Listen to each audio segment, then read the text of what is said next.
Hi everybody, I'm Dr. Lisa Morse. Thank you so much for tuning in. Today I'm talking about another way that you can help to build up your armor. I have an amazing story about my implementing this thing and how it changed my health. I'm going to save it for the end. Many of you may already be doing this thing that I'm talking about. It's helpful for keeping your inflammation low and also for de-stressing, which we know is very important for keeping your immune system strong. Now, remember what I said about this virus.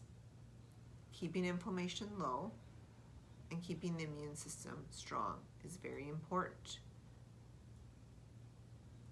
Exercise can help you do those things. So it's exercise I'm talking about today.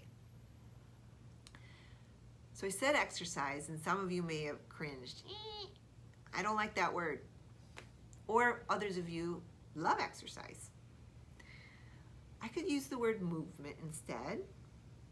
Exercise may be a taboo word for some of you. It sounds like this annoying task that you have to do. It should be enjoyable. You should find something that is enjoyable. Now, the important part about moving your body is that it's increasing your heart rate and increasing your breathing. Maybe gardening does that for you. Maybe going for brisk walks with friends does that. Maybe swimming in the ocean does that, if you have that luxury. Find something that elevates your heart rate and increases your breathing that you enjoy, and make a commitment to do it. Now I want to talk a little bit about intensity. Moderate intensity exercise actually decreases our inflammation. Vigorous intensity exercise can actually increase our inflammation. Now, this isn't to say that vigorous intensity exercise is never good or doesn't have benefits. That's not true. But right now, when you're trying to keep your inflammation low, it's probably a good idea to keep your intensity in the moderate place. Now, you might be wondering, well, how do I know if I'm exercising at a moderate or a vigorous intensity level? You can base it on your heart rate while you are exercising. Moderate intensity, your heart rate is at 50 to 75% of your maximum heart rate. Vigorous intensity, your heart rate is at 75 to 85% of your maximum heart rate. And maximum heart rate is different for everybody. To figure that out, you take 220 minus your age. So for a 50-year-old person, 220 minus 50 is 170. And then you have to figure out the percentages. So for a 50-year-old man or 50-year-old woman, it would be from a moderate intensity level, the heart rate would be at 85 to 127. And for vigorous, it would be at 127 to 144. Now you can Google that if you need help with that, or you can message me and I can help you with that. I'm assuming that most of you know how to take your heart rate. You put two fingers on your artery in your neck, just one side, and you count how many beats per minute. And that can tell you where you are at. Another thing I want to say about intensity level. So it can also depend on the duration and the activity that you're doing. So marathon running and HIIT, or high intensity interval training, is vigorous intensity level and can actually promote inflammation. So if you're doing those kinds of exercises, it's important that you take enough time off to let your body recover and decrease the inflammation. Now, to my amazing story. I have to say I'm a little bit biased about the type of exercise. I really like strength training. I think a balance is good between strength training, cardio, and stretching, but because of my amazing story, I really like strength training. as a naturopathic doctor, I like to check my blood and see what's going on in there. So in 2017, I had checked my blood for a certain marker called hemoglobin A1C. For those of you who don't know, hemoglobin A1C is measured to check for diabetes. And normal is below 5.7.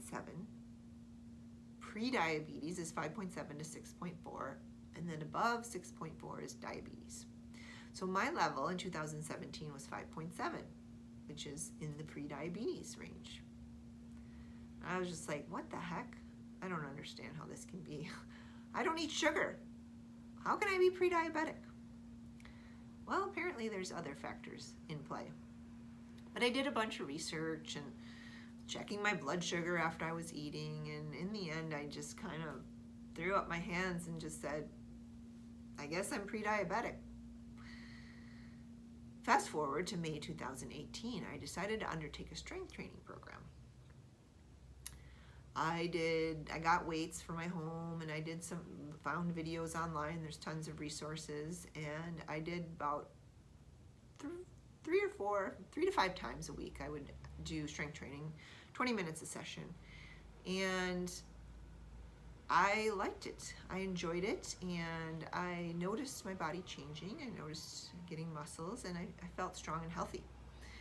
So then in this past January, I decided, this was 18 months after I started the strength training, I decided to check my hemoglobin A1C.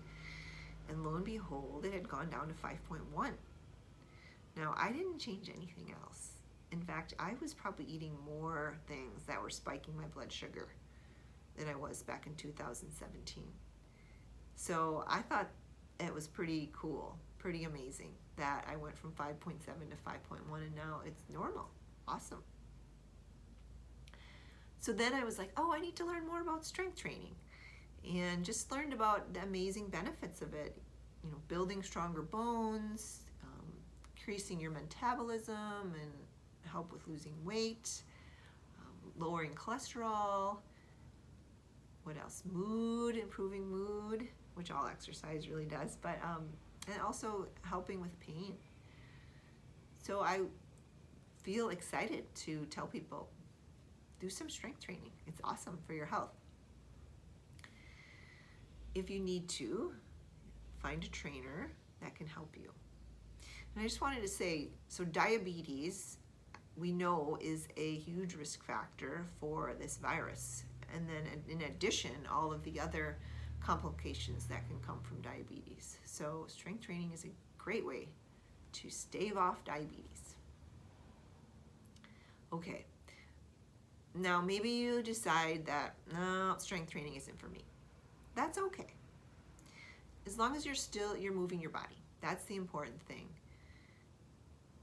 Getting your heart rate up and getting your breathing up. And doing it regularly. Generally, I recommend 30 minutes a day, with days of rest in there, of course. That's all I have for you today.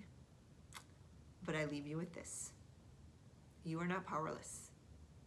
You can take steps to stay strong and healthy. Exercise is one of them. Find something you enjoy and make a commitment to do it. It's so important right now. Okay. Wishing you wellness always, everybody. Take care.